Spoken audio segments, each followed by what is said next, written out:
மச்சான், நேற்று ஒரு பொண்ணுக்கிட்ட இன்ட்ரோ கொடுத்து அவன் நம்பர் கொடுறா. எதுக்குடா? எதுக்குடா கேட்பாங்க? நீ நினைக்கிற மாதிரி பொண்ணு நான் வெள்ளடா. நீ நம்பர் கொடு, அதுக்கப்புறம் நான் நினச்சிக்கிறேன். நீ தான் ஆல்ரெடி நிஷாவை லவ் பண்ணுறியே. நிஷாவையும் நீ எக்கேடு கெட்டுப்போ, நான் தரமாட்டேன். டேடே மச்சான் நில்றா, அவசரப்பட்டமோ? என்ன மச்சான், ஏதோ வீடியோ அனுப்பியிருக்க? முதல்ல ஓப்பன் பண்ணி பாடுறா. சன்னி வீடியோனா பார்க்கலாம், மற்ற வீடியோக்கெல்லாம் எம்பியில் வேஸ்ட் பண்ண முடியாது. சன்னி வீடியோ தான்டா டே.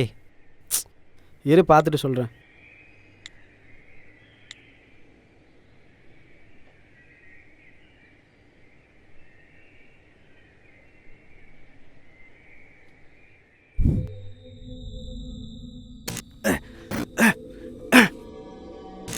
இப்போ இங்கே என்ன நடந்திருக்குன்னு பார்த்தாலே உங்களுக்கு தெரியும். ஆனால் இது எதுக்காக நடந்திருக்குன்னு உங்களுக்கு தெரிஞ்சாகணும். நம்ம நாட்டில் இப்போ கற்பழிப்புன்றது ஒரு தொடர்கதை மாதிரி டெய்லி நியூஸ் பேப்பரில் வந்துக்கிட்டே இருக்குது.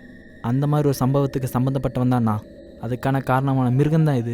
ஆமாம், இனி எவன்லாம் தன் ஆண்மையை பெண்மைக்கு எதிராக நடந்துக்க முயற்சி செய்கிறானோ அவனுக்கெல்லாம் இதுதான் முடிவு. நம்ம மாதிரி அறிக்கையை மறக்கிற விஷயம் இது இல்லை. ஒவ்வொரு ஆம்பளையும் தன் மனைவிக்கு மட்டும்தான் உண்மையாக இருக்கணும்னு நினைக்கிற வரைக்கும் இது தொடரும். மனசில் உள்ள குப்பையெல்லாம் சுத்தம் பண்ணிக்கோங்க.